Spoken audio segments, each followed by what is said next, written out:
Bonjour et bienvenue dans ce nouvel épisode du podcast Bibi Academy. Aujourd'hui, j'ai envie de te parler d'un sujet qui revient assez souvent dans les échanges que j'ai avec les femmes que j'accompagne. Alors c'est une phrase que j'entends chaque année. Cette phrase, c'est la suivante. Ah, mais j'attends tellement les vacances. Et souvent, quelques semaines plus tard, j'entends aussi. Bon, je suis rentrée de vacances, c'était super, mais je me sens pas vraiment reposée. Alors je me suis demandé pourquoi on a parfois l'impression que les vacances ne suffisent plus à nous reposer. Pourquoi malgré quelques jours ou quelques semaines, loin du travail, loin du rythme habituel, on a parfois le sentiment de revenir encore avec de la fatigue. Alors c'est ce que je vais explorer avec toi aujourd'hui.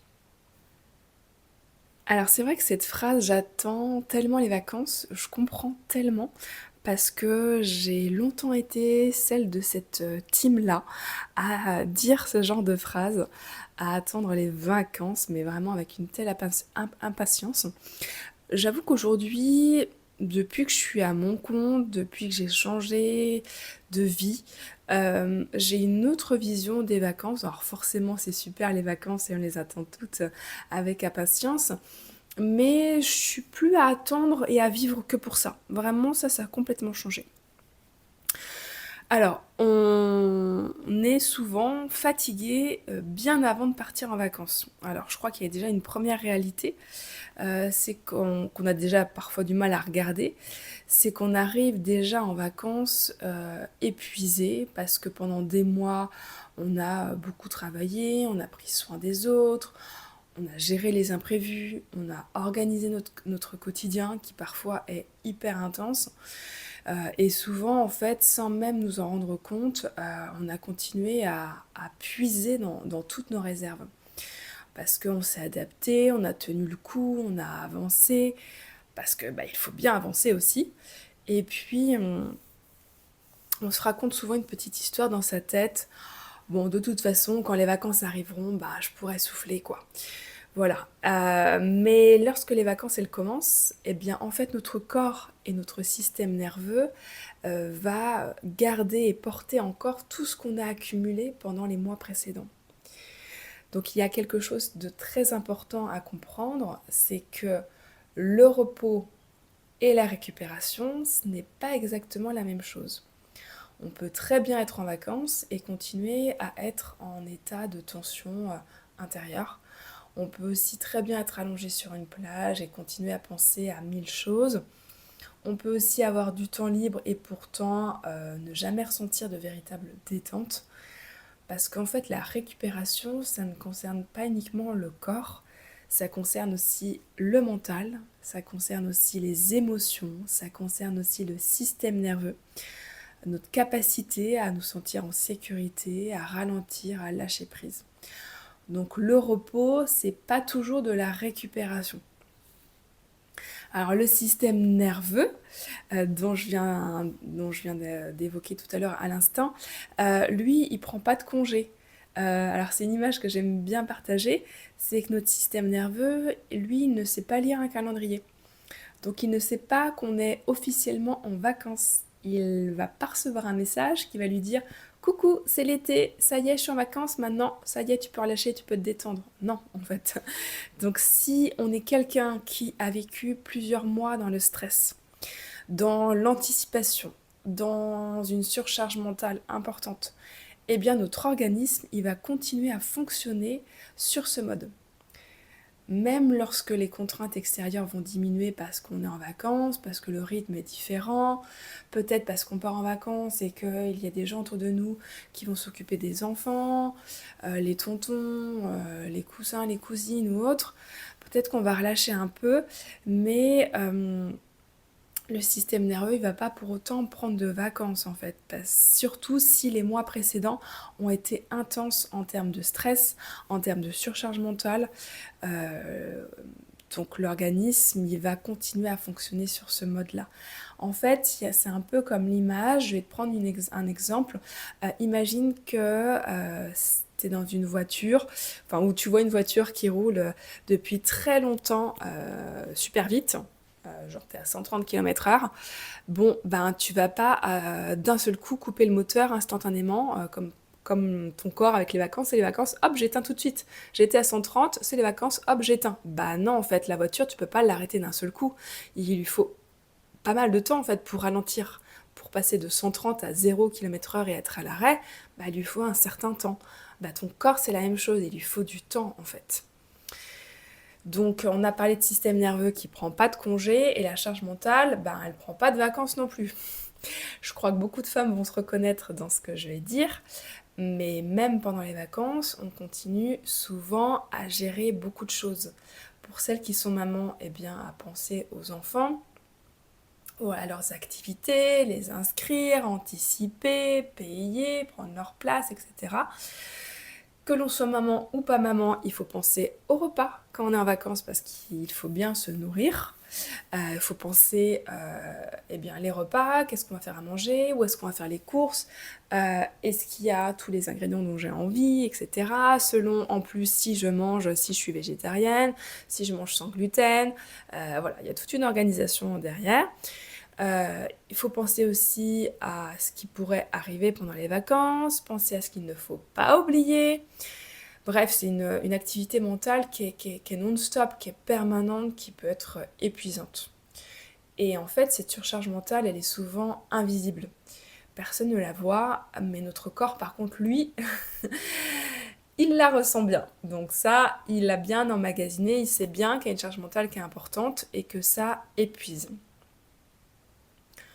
Donc pourquoi parfois et souvent c'est difficile de ralentir pour beaucoup de femmes?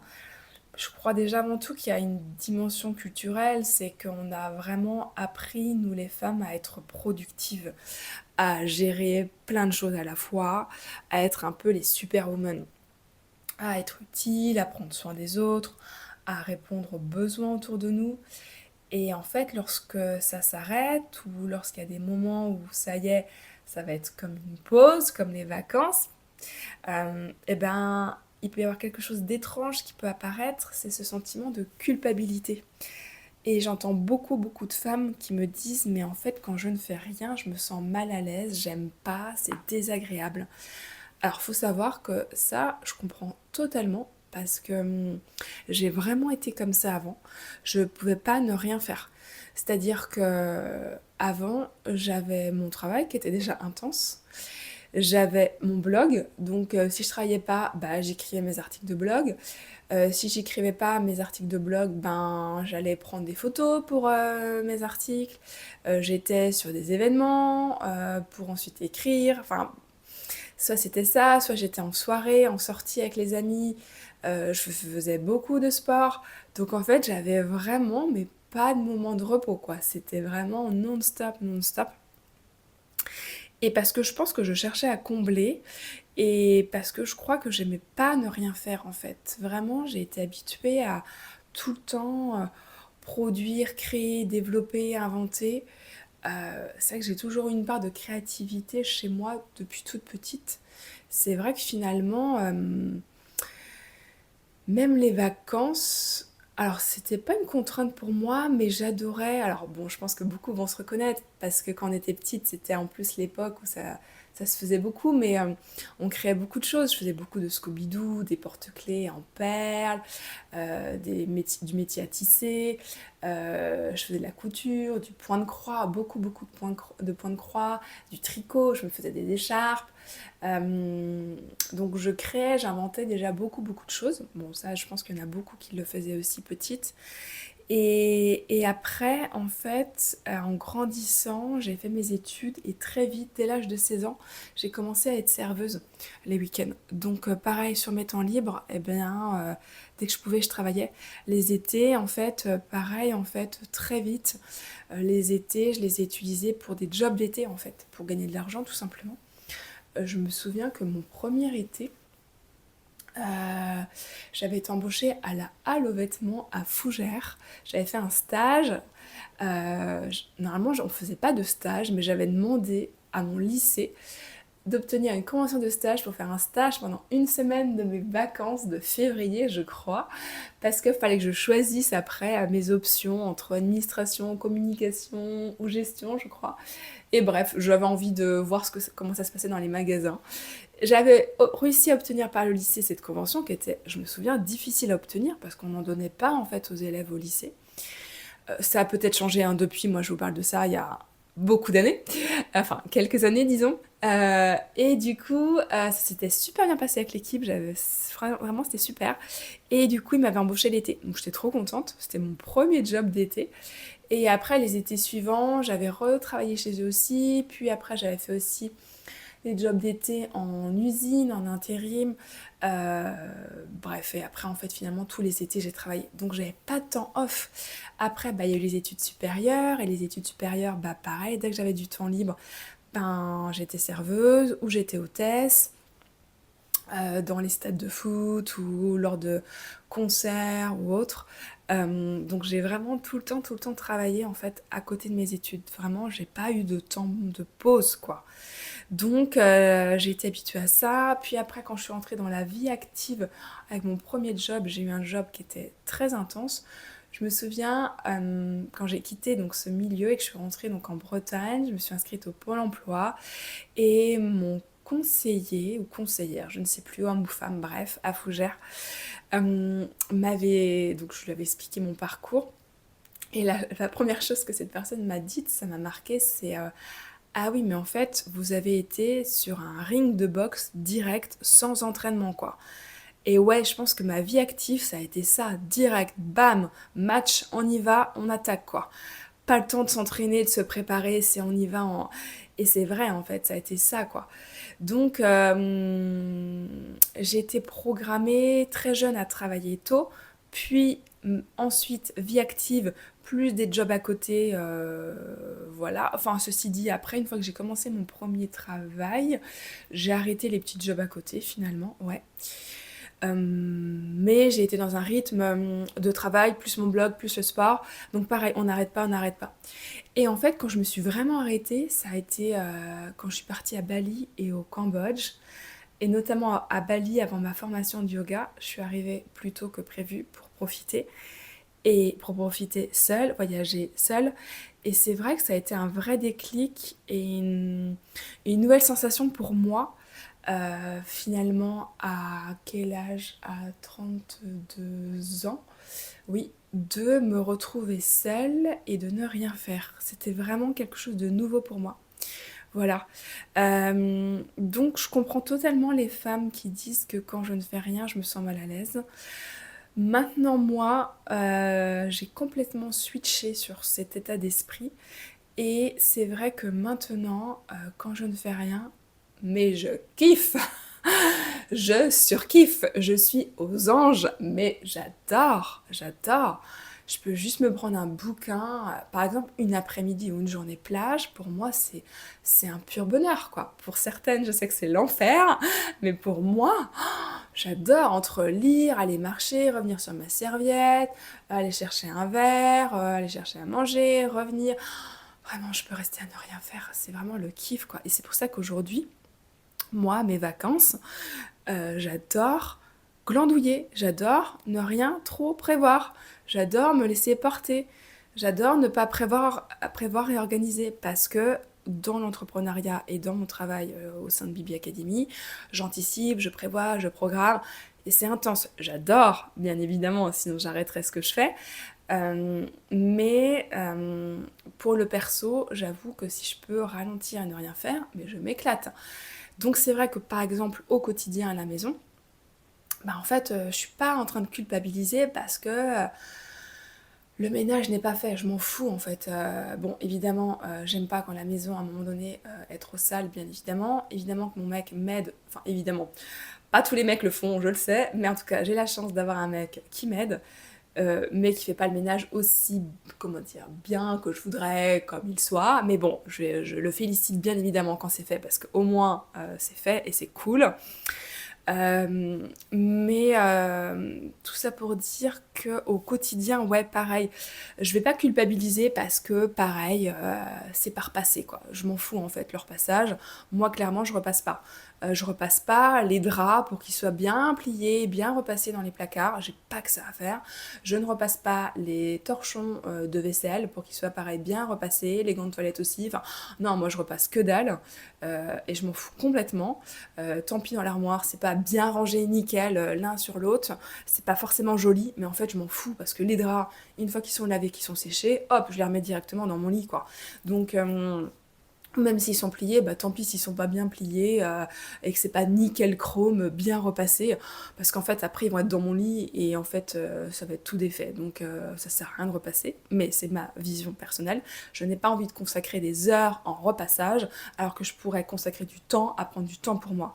Et déjà que mon temps est limité, donc c'est certainement pas pour le passer devant une table à repasser. Ça c'est un truc, c'est mort. Par contre évidemment que je repasse quand il faut repasser les pantalons, les chemisiers ou autres. Même les t-shirts pour aller au yoga, c'est vrai qu'en fait je me dis que j'ai plein de t-shirts, mais en fait je devrais acheter des matières où il n'y a pas besoin de repasser, quoi. Parce qu'en fait, même quand je repasse mes t-shirts et que c'est l'hiver et que je mets le t-shirt dans mon pantalon, bah, quand je vais donner mon cours, je mets le t-shirt par-dessus le pantalon, bah, toute la partie basse, elle est déjà toute pliée parce que je l'ai mis dans le pantalon. Le haut est bien repassé, mais pas le bas. Et c'est chiant, quoi. Donc c'est vrai qu'il faut que je change de matière de t-shirt pour ne pas repasser mes t-shirts en yoga. Voilà. Donc des fois, oui, je vais en cours et mon t-shirt n'est pas repassé. Et tant pis, parce que franchement, des fois, j'ai la flemme, quoi. Et voilà. Donc, ouais, si je peux glander, rien faire, franchement, et faire le minimum, mais je le fais, quoi, vraiment. Donc, voilà. Donc, quand certaines me disent quand je ne fais rien, je me sens mal à l'aise et j'aime pas, j'entends et je comprends totalement parce que j'ai vraiment été dans ce cas de figure. Aujourd'hui, je n'y suis plus du tout et j'ai pas ce sentiment de culpabilité. Donc voilà. En tout cas, pour celles qui se reconnaissent dans quand je ne fais rien, je me sens mal à l'aise, en fait, c'est comme si ralentir, c'était devenu quelque chose d'inconfortable. Comme si le repos, ça devait être quelque chose que l'on mérite. Mais en fait, on n'a pas besoin de mériter notre repos, on a besoin de se l'autoriser en fait.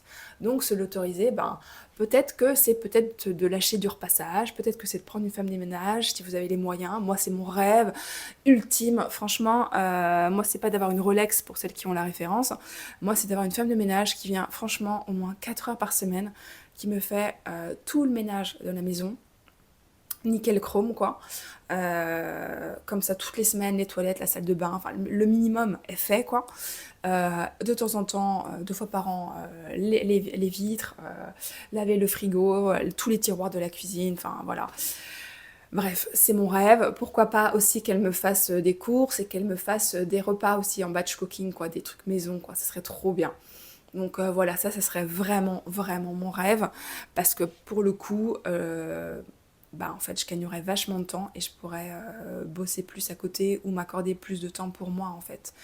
Mais voilà. Mais bon, ça sera quand Bibi Academy cartonnera plus que ça ne l'est aujourd'hui, parce qu'aujourd'hui, c'est juste pas du tout inimaginable, enfin c'est pas du tout pensable et réalisable de prendre une femme de ménage. Donc je me tape le ménage. Bref, mais encore une fois avec un amoureux qui m'aide de temps en temps. Donc ça c'est chouette, heureusement. Alors, de quoi on a vraiment besoin pour ces femmes qui se sentent en surcharge mentale, fatiguées et qui ont du mal à ralentir et qui ont du mal à rien faire. Alors je crois déjà que on n'a pas besoin de vacances parfaites. Les vacances parfaites, chacun donne sa propre définition des vacances parfaites. Je crois surtout qu'on a besoin de moments où on peut revenir à soi-même, des moments où on peut respirer, s'accorder une pause, des moments où on peut sortir du mode automatique de je dois faire ça, le repassage, le ménage, le machin, emmener les enfants, nanana, nanana. Non, en fait, des moments où on va sortir de ce mode-là, en fait, des moments où on va pouvoir souffler un bon coup, des moments où on va pouvoir qui vont pouvoir être simples en fait, parce que même si je suis pas voilà une fan du repassage, une fan du ménage, bon, faut quand même faire le faire un minimum, et en fait ça prend du temps. Et je suis maman d'une petite fille de 2 ans, donc je sais ce que c'est que les nuits courtes et les maladies et tout ça. Je t'en ai déjà assez pas mal parlé dans ma dose du dimanche matin que tu reçois, donc tu connais mon point de vue là-dessus, si tu me lis. Si tu ne me lis pas, n'hésite pas à m'écrire un petit message pour recevoir cette dose du dimanche. Bref, ce qui est important et ce que moi je mets en pratique depuis que je suis maman, c'est de profiter de chaque petit instant court. Des moments de silence, une fois que ma fille est déposée à la crèche et que je reviens à la maison, mais ça y est, trop bien. Ce moment de silence, de calme dans la maison, même si j'adore ma fille, je l'aime à la folie, mais des moments de silence et de les savourer, pas juste dire ça y est, je suis rentrée et je m'attaque à... Non, profite. T'as 5 minutes, profite du calme, profite du silence. Fais une marche sans téléphone, un temps d'écriture, un moment de pratique douce, de pratique de yoga. L'idée, c'est pas d'ajouter encore quelque chose à faire. L'idée, c'est de te créer des moments, en fait, des petits moments d'espace. Voilà. Donc même moi, s'ils sont courts, ces petits moments, je me les accorde et j'ai pas de culpabilité par rapport à ça parce qu'en fait, je sais que j'en ai besoin. Sinon, je vais vriller, je vais mais péter un câble, carrément. Donc voilà. Alors, une question que j'aimerais te poser aujourd'hui, et peut-être que même tu peux mettre le podcast sur pause quelques instants et te demander de quoi ai-je réellement besoin pour me sentir un peu plus légère aujourd'hui? De quoi ai-je réellement besoin pour me sentir un peu plus légère aujourd'hui? Alors, pas pour cet été, hein, d'accord, on n'y est pas tout de suite à cet été, pas dans un mois, mais là, aujourd'hui.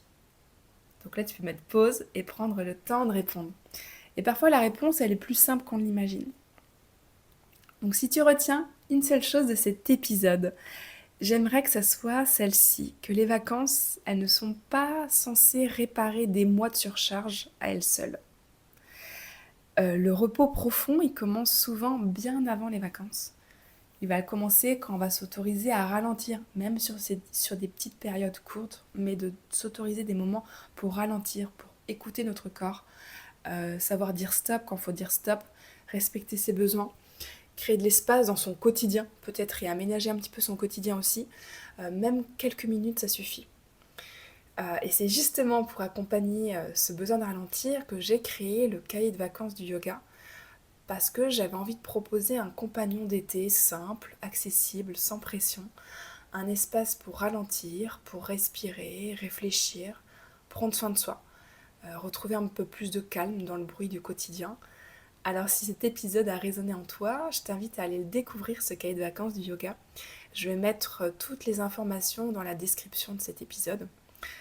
En tout cas, merci d'avoir partagé ce moment avec moi. Prends soin de toi et surtout, surtout, n'attends pas les vacances pour commencer à respirer. Allez, à très bientôt dans un prochain épisode du podcast Bibi Academy.